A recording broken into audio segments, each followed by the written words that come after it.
of the President. I'm Marcos Maes. I'll be serving as today's moderator, filling in for Todd Lovato. In just a few moments, President Rally will be providing us with some updates, followed by the opportunity to ask President Rally questions. So, without further ado, President Rally, please take it away. Thank you, Marcos. Thank you all for being here this afternoon. I can say 15 to 20 minutes of updates, maybe a little bit longer. But you know, there's a lot going on that I want to fill you all in on and do a little legislative update. And then, of course, we'll have time for questions. So, but I want to start off by thanking a few people for some recent things that we've had accomplished on our campus. Most recently, I think you've seen the PDAC statement that's come out that's against Asian violence. I want to thank them for their good work on that and in getting that out in support of our community. Also, the equity statement that has been finalized, excuse me, S.J. Miller and Shalimar Krebs took the lead on that along with Emily Stern and the equity task force that they put together. This has been going on. They've been working for a long time on this with a lot of meetings, a lot of input from faculty and staff and students. And I think came up with a very, very fine equity statement that will be the official equity statement for Santa Fe Community College. And that will be being released very, very quickly as they're getting, sharing that before we have a little bit wider release for that. I also want to mention that we have just recently, maybe last week, formed a standing committee that will be the President's Employee Development Committee. And you know, I think everybody was there for the last professional development our day that we had. That's been several weeks ago now. It seems like it was about a week ago, but I know it was way longer ago than that. And that the itinerary for that day was created by a committee comprised of faculty and staff. And so we have decided that going forward that is the best format for coming up with our professional development days. So there will be a tri-chair format for that. Not to make it overly complicated, but because I think that will work. So that committee will consist of representatives from the faculty and the staff, and it will be chaired by the director of HR and by a representative from the faculty and a representative from the staff. So that way we have across the board representation, and everybody's professional development needs can be taken into consideration, and we can really come up with a really an important program for all of the future professional development days. So you may have noticed that our own Laura Mulry has created a lot of press. You might not have known that she created it, but she did create it. For the ERP project that Santa Fe Community College is participating in, along with CNM, Clovis Community College, Northern New Mexico College, and San Juan is also signed on, even though they're not going to be in the first wave of implementation. So the latest batch of a couple of things that I want everybody to know about this. So you'll start seeing that entire project being referred to as CHESS, which stands for Collaboration of Higher Education Shared Services. And that was one of our colleagues at San Juan came up with the acronym, which everybody likes and decided to use. So that group of 5 presidents from the 5 colleges, we formed a separate nonprofit for this project. And right now, the only colleges that are officially involved are those 5, but we fully expect a lot more participation as we roll forward with this in upcoming years. Maybe even people from out of state. We've had a lot of requests from a lot of different colleges. So the nonprofit structure will allow us to seek and receive grants, lobby on our own behalf in a different format. And so we really are excited about this new format and what this will do for our project as we go forward and try to seek more funding for the project. The other piece of news on the ERP project right now is that We've been trying to send out a lot of information to let everyone know where we are with the RFP process. So we're still technically in. We have. Laura, stop me if I say anything I shouldn't say. Okay. So we will be You're having. doing great. Well, I know so far. They don't tell me too much so that I can't say things that I'm not supposed to say. It's just better if I don't really know any more than I absolutely need to know. So anyway, we are in the process. We will soon be having demonstrations with vendors, and everyone is encouraged to attend those if you possibly can, so that you can get a little bit of a sense of what the different vendors have to offer. My understanding from the little bit they tell me is that there's quite, everyone responded to the same RFP. They've all met the specifications, but not exactly the same way. So there are some significant differences between all of them. They all, of like probably any RFP process, have various strengths and weaknesses. So I would encourage you to try to sit in on those vendor sessions. They'll be scheduled throughout April, I believe, and maybe there's one in early March. I mean, May, sorry, I'm going backwards instead of forwards. But that way you can see what you think, and we will be asking for input from all the various stakeholders at all of the campuses.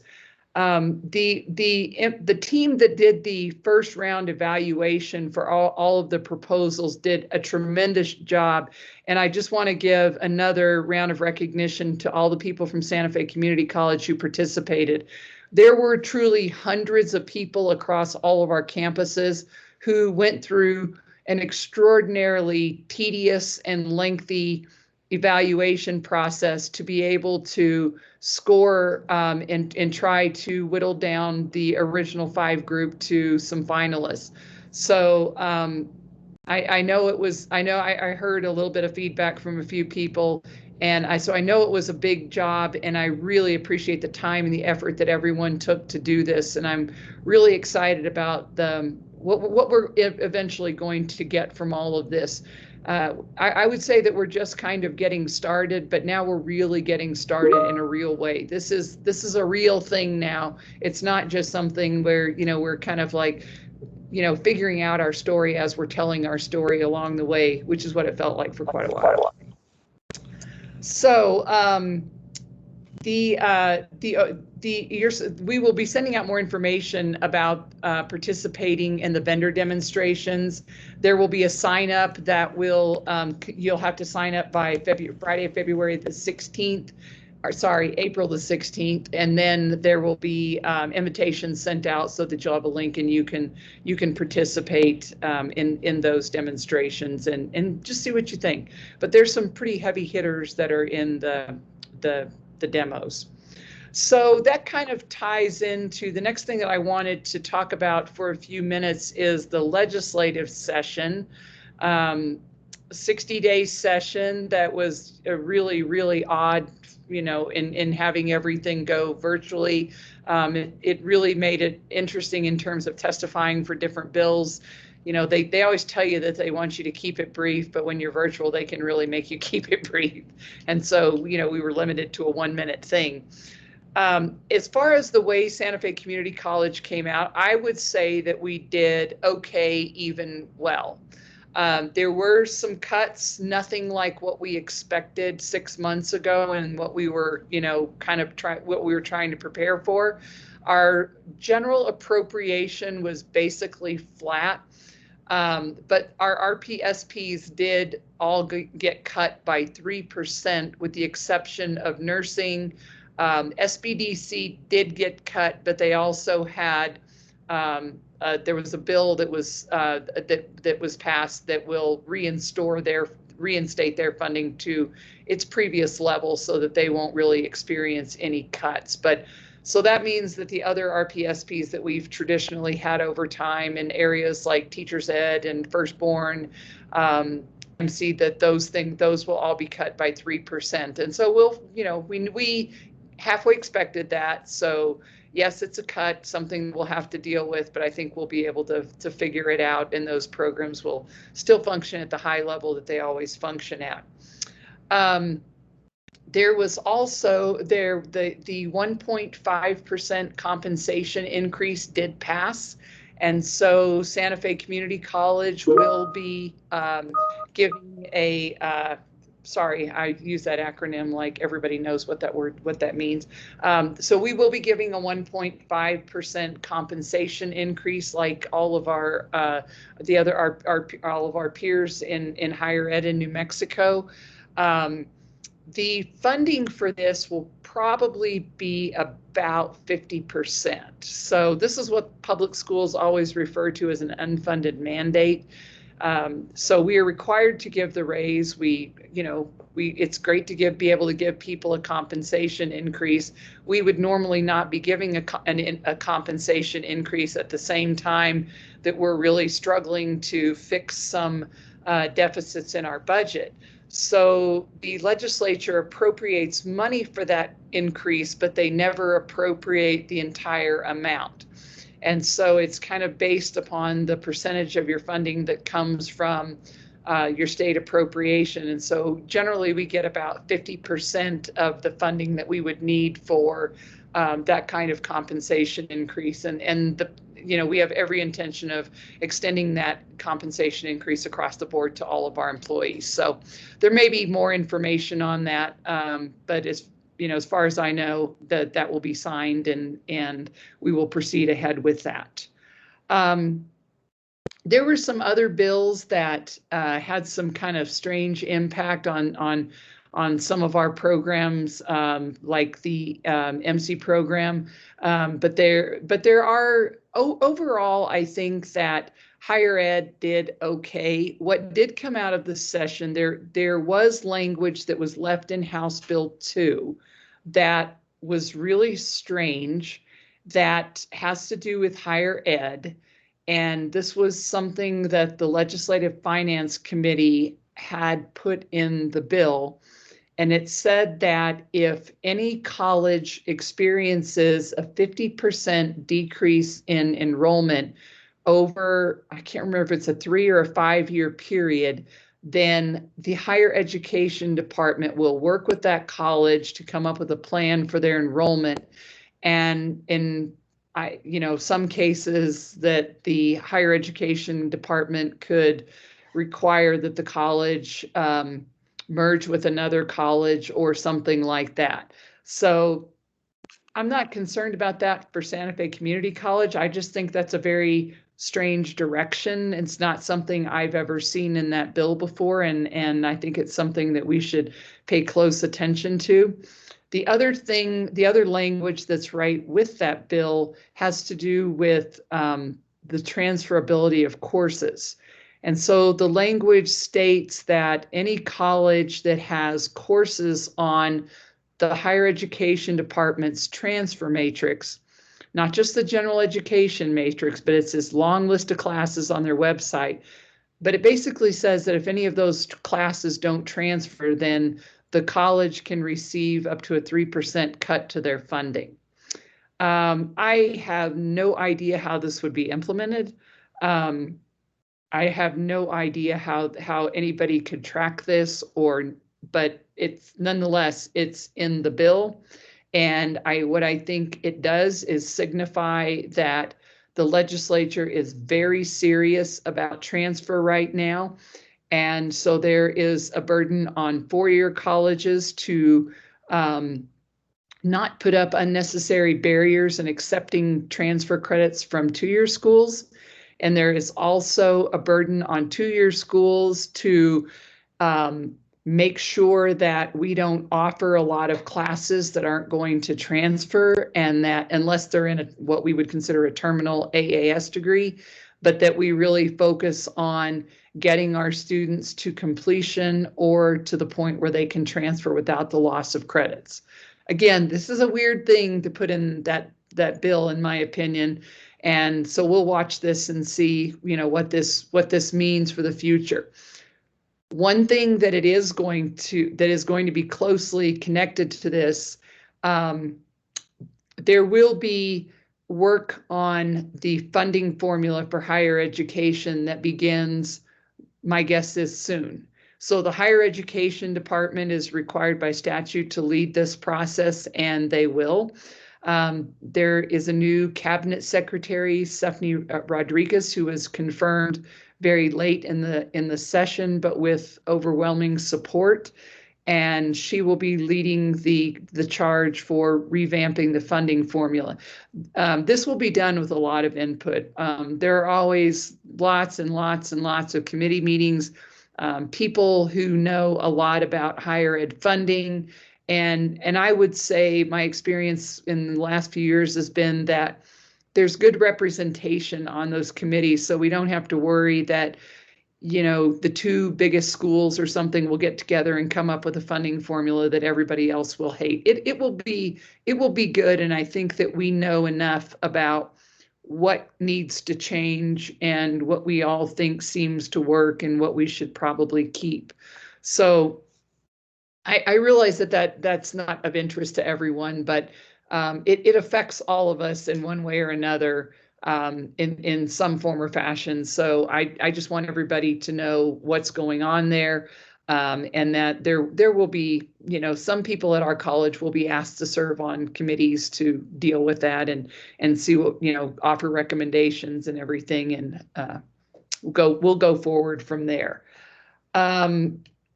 One other interesting piece that came out of this session is that the Opportunity Scholarship, the governor's proposal for a middle dollar scholarship program, did come through.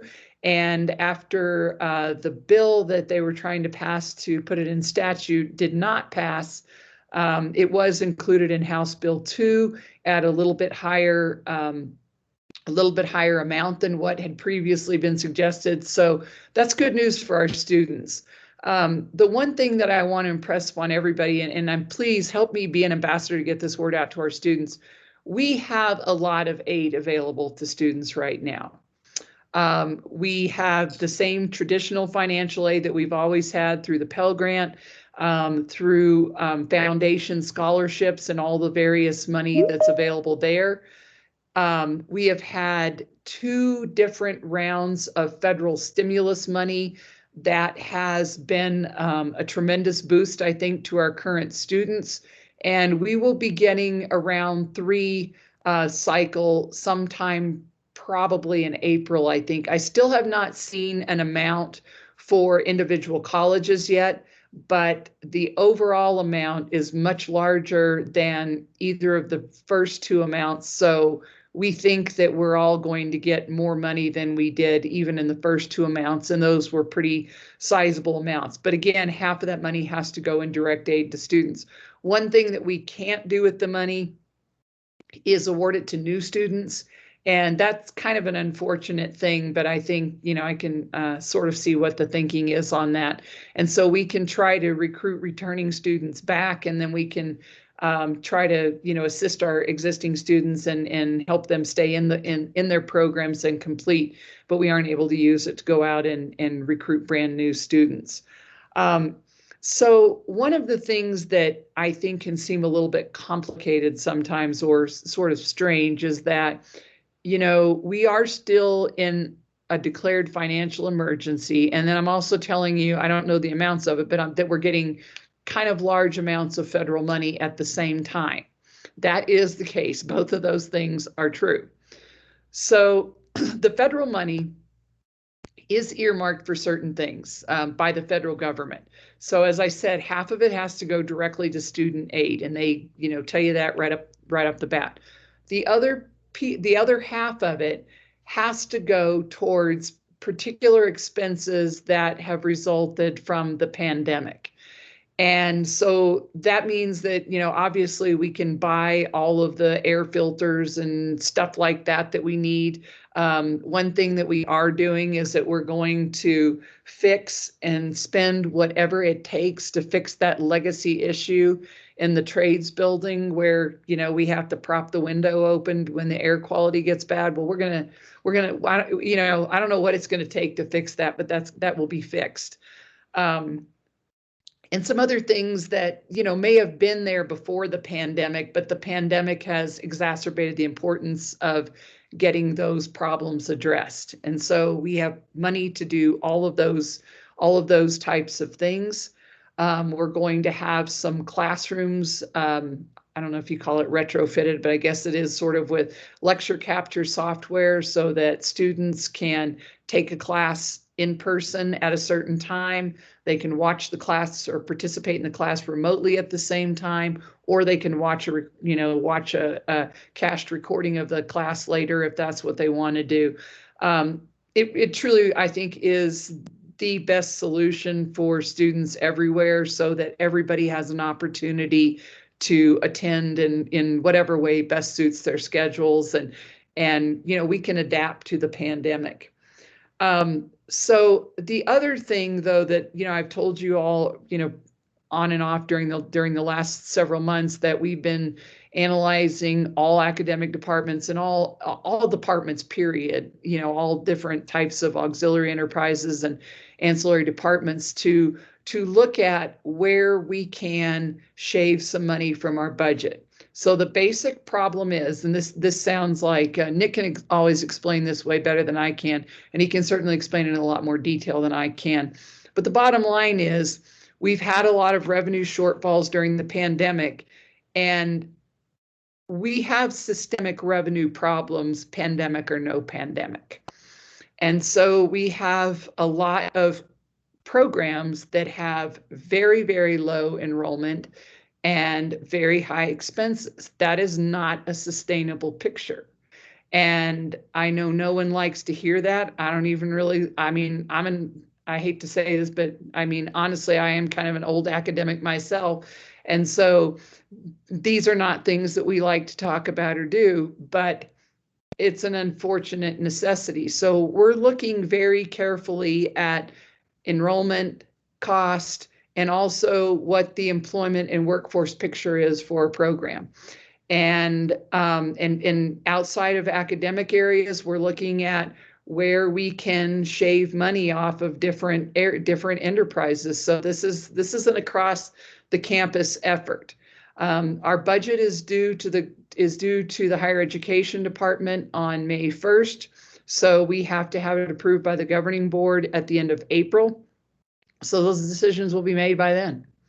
And that's pretty much all that I can tell you, but I can tell you that we've been spending lots and lots and lots of time looking at data up this way, that way, every way you can think about it, talking to people in the community, talking to people in different industries, and finding out, what people need, what the demand is, and really trying to get as much information as possible. And we're not making decisions based upon just one particular metric like enrollment. That is not a full picture. That is one element to look at. It's an important one, but it's certainly not the only one. So anyway, I wanted to just mention that because I know sometimes people think if we're getting a bunch of money from the federal government, why don't we just use that money from the federal government and then we'll go on from there. We will use some of that money from the federal government because or from our cash reserves going forward, because we're going to have to. But we do not want to set up a budget where we are having to go through and budget on that premise that we're having to dip into our cash reserves or hope to God that we're going to get some money from the federal government at the last minute and just kind of go forward like that. That is not a responsible way for us to budget and to operate the college. So we will be looking at how we can line things up a little bit more effectively and move ahead through there. One piece of information, this is just something that I heard the other day, but this will be something that we will definitely be impacted by as a college going forward.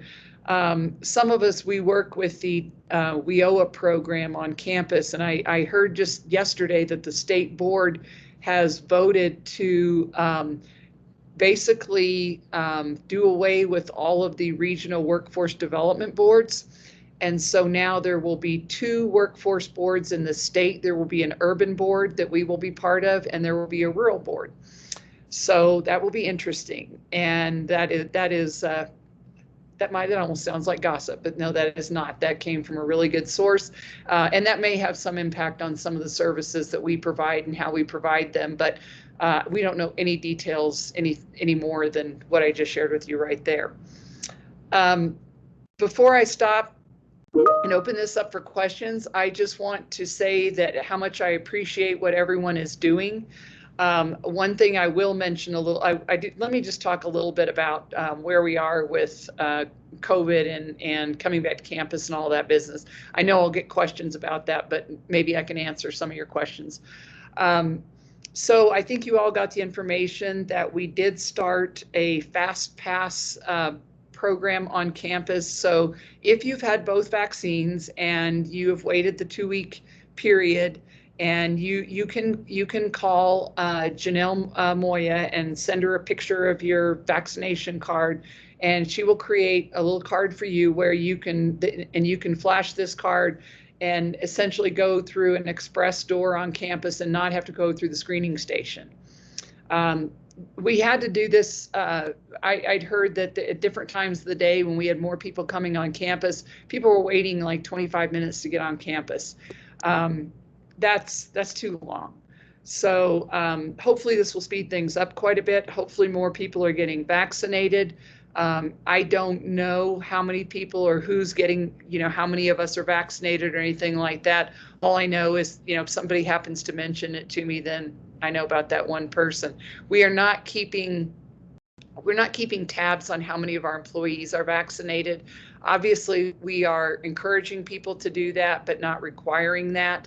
And then we will, watch the numbers very carefully in the state and in Santa Fe County in particular, and proceed accordingly.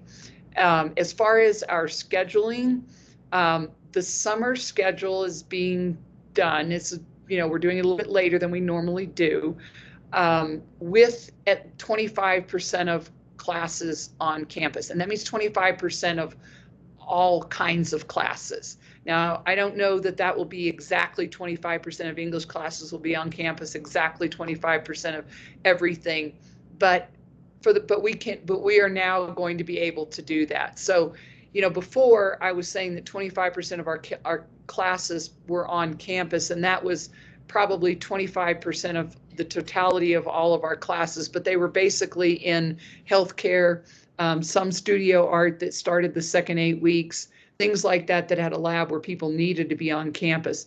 Now we will allow on-campus instruction for people in regular general education classes who just want to be on campus, and for faculty who've been vaccinated and are are ready to do that for the summer. And that is how we'll proceed for the fall. The other thing that we will be doing is trying to open up more student services and more just other services on campus. So you all know, the library has opened with some condensed hours, but they're providing their services to our students and to our faculty. The fitness center is opening on a limited capacity. Both of the pools are open. The RTC will be opened, I think June is when we were going to get that open, but everything is gradually starting to open up. So what we will need to do is gradually have people, not every person who works in every department at once, but have small numbers of people who will be face-to-face in all student services areas, in testing, in different areas, so that we can offer our students in-person services if that's what they want. We are, Santa Fe is in the turquoise band, so we technically get to have more people on campus. I am not ready to just say, everybody come back. We're done. We're over this. Wear your mask. We're all going to crowd in here together. I don't see us sitting in a room having something like what we're doing right now for quite some time. It's too many people. It's too confined an area. I may come out and do mine on do my part on campus or something like that. And we can have reduced seating on campus or something like that. I don't foresee us all cramming into the conference room next to my office for quite some time. but we could have meetings where some people are on campus, some people are at home, and have a mix like that. One thing that I can tell you is that I would like, and I really expect, a lot of supervisor input to the way that we decide to come back. I am not going to decide who's coming back and who's coming back when. And I'm not going to have 3 people deciding who's coming back when and how they're coming back. We need a lot more input than that. And not everybody has to do the same thing. It has to be fair. And so we will go to great pains to make sure that whatever we're doing is fair. But the main thing too is that it has to serve the needs of our students. So we want everybody to be safe, but we also want to be able to meet the needs of our students and give them some more choices. There are people that are not going to feel comfortable coming back for a long time. And then there are people, I'm sure, that they'd be back tomorrow if we let them come back.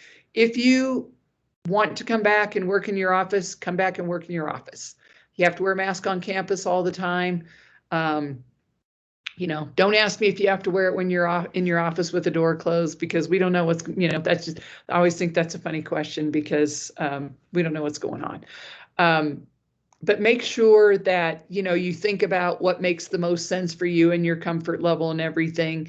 And think about too, how you feel like you're most effective and most efficient. All of those things need to be taken into consideration when we're figuring out how we're going to come back. So, I know the public schools have been given a mandate to be back by a certain date that they're having to follow fairly closely from what I can see. We don't have that same mandate. Obviously, people want reopening as soon as we can, but I think they realize that it's a lot more complicated for us, and also that our student body is more diverse and that, different things work for different students.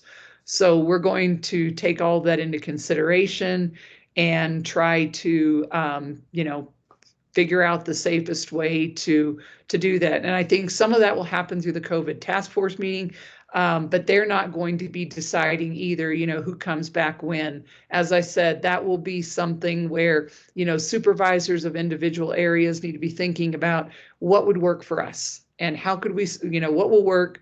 And then we're also serving our students at the same time, so that we have that face-to-face presence, so that anybody who calls our campus or shows up can, will be served without a hitch.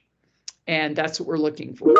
So again, yes, somebody just mentioned that the master's program is back on campus. They are coming back at a reduced capacity. So yes, they will be coming back. I think Margaret told me it would be about 30% of their students that would be back on campus. And so we have worked out a plan for them to come back. They will have an entrance that they're coming through. They will be getting their temperatures taken and going through the screening questions and doing all that every day. But they, and I think this says something about the level of urgency, I think, in our state. They originally wanted to come back online, and they're having to come back. As anyone who wants to come to campus has to be allowed to come to campus. So that's what they're going to do, and we will certainly accommodate them. Again, this has been a crazy year. I really appreciate what everyone has done. I think the ingenuity and the dedication of everybody during this time has been truly amazing. I just keep hearing about all of the great things that are happening in classes and really clever ways to work with students online. Probably some of those really clever ways will continue because you end up finding that they're really pretty darn good. But again, thank you for what you're doing. And I am now happy to answer any of your questions. So I'm going to let Marcos guide us through this part. You got it, Dr. Rowley. Thank you very much. So anyone that has any questions, please feel free to just use the raise your hand function in Teams, and I will be more than happy to call on you. And in the meantime, Dr. Rowley, I am seeing some questions in the chat regarding food services. Are there going to be any food services available for students? Yes, eventually. So this, our on-campus food services that run by Santa Fe Community College, that is not going to return. So what we are going to do is to find a third-party vendor who will come and offer some sort of food services on campus. The problem with that is that nobody is going to come and offer food services until we are fully on campus. When we are on campus, we are going to be a good bet for a lot of food vendors, and I think we'll probably have some very good prospects. But in the meantime, it's going to be more vending machine type things and, you know, snacks and stuff like that. I would encourage you to bring your own lunch if you're going to be there, you know, for more of the day. And I think I see somebody is asking about the student run cafe. They are working on that. So hopefully we can get that up and running, you know, in the very near future. But I know that the culinary folks were working on that. So that is a very definite possibility. Thank you, Dr. Rowley. We have a question from Marcy. Marcy, please go ahead. Hi, everybody. Becky, thank you so much for kind of updating us on everything going on. And I guess my question circles back to this thing about transferability and the legislature getting involved in, I guess, in this stuff about that, you know, that they could cut 3% of our funding if not enough of our classes transfer. It always makes me slightly nervous when people who don't really know how higher ed works are making decisions like this. And so my question is, do we have solid advocacy up through our, you know, the proper channels to help the people who are making these decisions understand, you know, like I'm thinking about, and this is a gen ed course, but I'm thinking about some of our courses that really do speak to diverse perspectives. Mm-hmm. And they are maybe a unique course that other places don't offer right now and we have a good reason to offer those, and they do speak to our community because we are a community college. So I'm just curious what kind of advocacy we have on that front. So right now, I will tell you that Margaret and Yash are meeting with HED to work on this list, because, you know, the whole thing is just, it's a very interesting study and misunderstanding as far as I can see. So, you know, the way this originally came forward, and one of the really distressing things to me is that Santa Fe Community College keeps being used as the example. They have 800 and something, you know, unique courses or something like that. And I thought, what are they talking about? So I go to the list and I see on the list, it's, you know, we have things like fitness classes and fine woodworking classes and all that.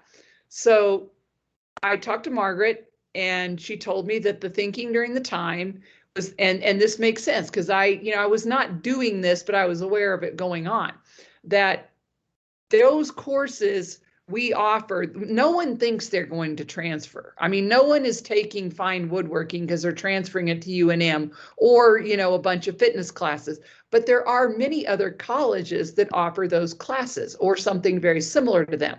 So what we were thinking was that we'll put our class out there, we'll do all the work, which is a lot, to get them on that list. And then other colleges will maybe fall in line and say, okay, we offer this similar class, so we're going to also use that same number that's been established through Santa Fe Community College. Well, part of what happened is that the whole project of common course numbering really didn't go past the gen ed matrix. You know, there's a lot of, you know, and I don't know what they're even going to do. Part of this is going to get, I think that the whole ERP project is going to drive some of this, which I think is a good thing, because that, I think, will have a lot more influence in how that rolls forward. But so what the first thing that I wanted us to do is we, you know, contacted HED and said, okay, so if these courses are causing confusion, take them off that list.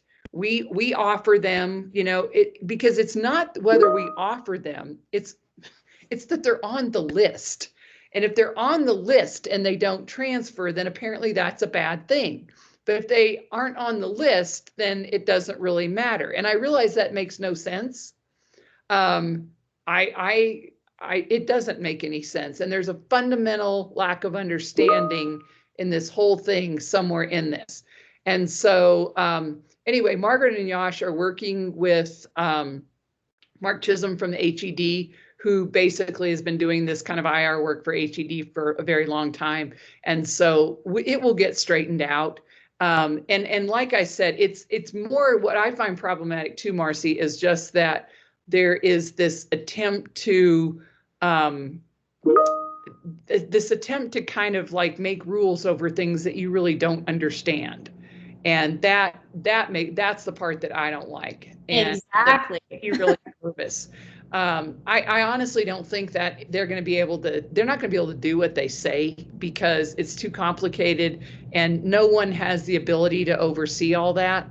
It's just that they're getting into it, getting into those weeds. And we did actually fight really hard to try to get that language vetoed out of HB2, but they didn't get it. They couldn't get it taken out. So anyway, but we are very much staying on top of it, and I can guarantee you that NMICC too will also be a strong advocate for any college that might be likely to kind of get sideways with these particular rules. Thank you for your question, Marcy. We have a question now from Julia. Julia, go ahead. It's not really a question, and you can see that I've been writing in the chat. You know, the purpose of the Common Course numbering was not so that every single course would be transferable. It was so that there are a couple of reasons. One was so that you didn't have two institutions creating courses with the same numbers that were completely different numbers, because that frustrates registrars and that really does mess up transfer. And so it was actually to say, nope, this number is designated as this. Don't make another course numbered that. So that's one thing I'd really like the guy on the finance committee to get clear. You know, it actually helps transfer. And that's one reason why you don't want to take courses off the list, because then you start messing with that again. I mean, the other part too was to call them, to have the unique numbers so that, and this has happened to us, a couple of our courses that were unique now have another institution offering them because they were on the catalog and they went, oh, well, that's basically what we want to offer. Let's go ahead and use that because it makes it easier. And so one of the things that we were talking about at the last New Mexico Articulation and Curriculum Committee meeting was, let's just rename the list. Right now it's called the New Mexico Common Course Catalog. And we thought, what if we just call it the New Mexico Course Catalog? Because it has always consisted of both gen ed and non-gen ed. It's consisted of stuff from applied degrees and transfer degrees. It consists of unique and common courses. So why, I think that word common in there, or we were talking about that, Mark was saying that, Mark Chisholm was, you know, maybe that's what's confusing them. They think they all have to be only these and they have to have them all in common. So thank you. I need to do my little rant and I appreciate your giving me the time. I appreciate your rant, and I actually think that's a really good idea, because it somehow or another they have a fundamental lack of understanding about what that list is and what it was ever intended to be. And so now we're all being, you know, sort of evaluated by some weird list. Exactly. Thank you for your work on that committee though, Julia. That's very helpful. Sorry, Marcos. Thank you, Julia. Thank you, Dr. Rowley. Shalimar, go ahead. Yeah, I really like that suggestion as well, Julia, because I think you're right. We've missed the point in so many ways. I mean, if you look at, and it's caused a problem for us in a way. We did our job better than most other schools. We really submitted our syllabi, and we got numbers. we got on that list. But we got things like geography on the list that hasn't been offered in years on our campus, but we have a number for it. So if we ever wanted to offer it, it could be easily added to our schedule by unarchiving it and putting it back in our catalog. And because of that, we ended up with things like old courses that just don't exist anymore getting numbered. So really we have, I imagine we have somewhere between 50 and 100 classes on that list that we just don't offer anymore. And so by doing our job really well, I think it is highlighting us, and I hope that I'm really hopeful that Margaret and Yash are able to get that number narrowed because Well, I think that we will, and I think that, you know, HED is very clear on what's going on. It's just that, you know, that LFC kind of jumped in and misinterpreted what the whole project was supposed to be doing, and then that got kind of spread out to where it created some legislative misunderstanding, and then the ball just kept rolling from there. And I was like, whoa. But I think that through the you know, the state committee, that you guys can probably have a lot of influence there too, and I appreciate that. Excellent. Any other questions? And Dr. Rowley, I did see a little bit earlier in the chat related to the food services question. What is the status of the bookstore?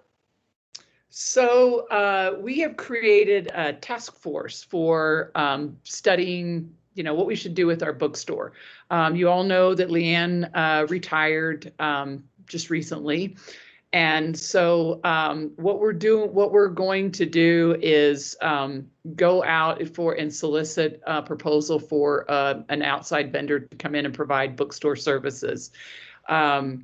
And so, you know, the task force had faculty, staff, and students on it to find out, and we tried to, you know, really get some student voices to find out what you want, what you need.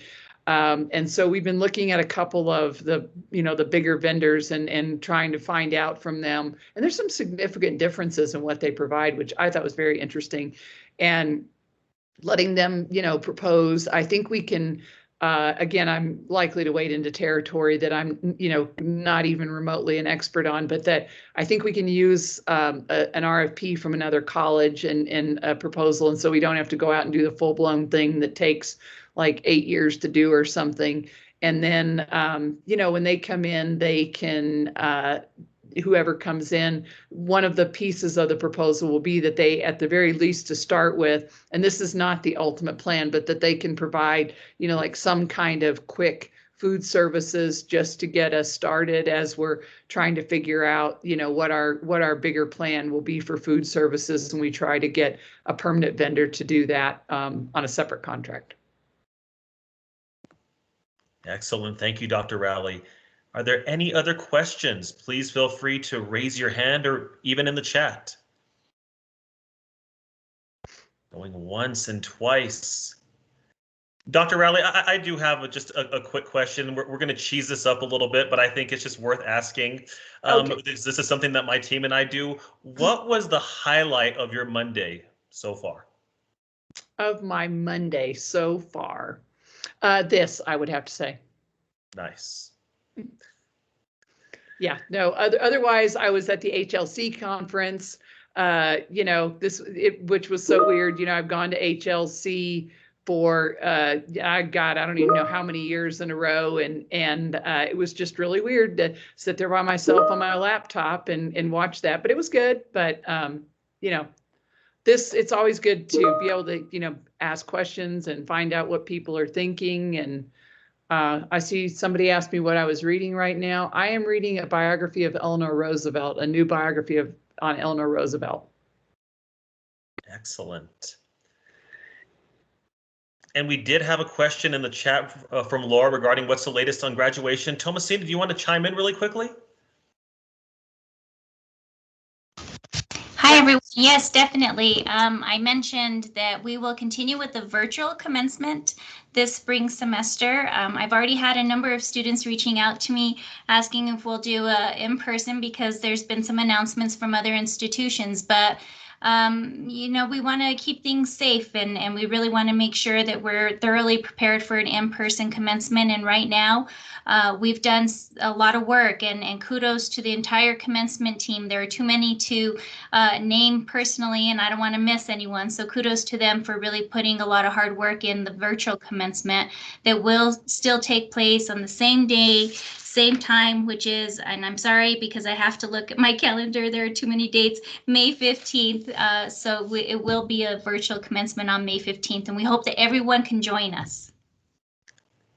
Thank you, Thomasina. Thank you.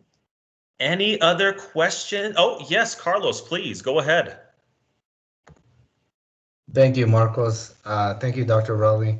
My question is, Rowley, when whenever the transition will be in the fall or in the summer, I wanted to know also, as we all have experienced, there's been a lot of grief, loss. I understand that we have a lot of support services for our students. However, are we implementing anything on behalf of our colleagues for any mental health support resources for them? We do actually, that's a good question. We do actually have those services for faculty and staff and for our colleagues. Thomasina, is there anybody here who can give like more details about exactly how someone would access that? I think Janelle might be online, and she Here. probably has some great points on the support groups that we're offering. Janelle? Are you here? Rosalie or Jocelyn? Sorry, There she I'm is. here. But I think he's asking about, sorry, this is Janelle. Sorry. Thanks, He's Janelle. asking about staff and faculty. So for students, we do have our virtual counseling, and we are offering a grief support group and a regular support group. But I think we need somebody from HR to answer the question about what we're offering for staff and faculty. And I don't know who's here from there, but I know we have a program that has a employee assistance, and Right. anyone can access it, whether or not. The thing that's important, I think people should know, at least this is what I've been told, is you can access that whether or not you carry the college's insurance.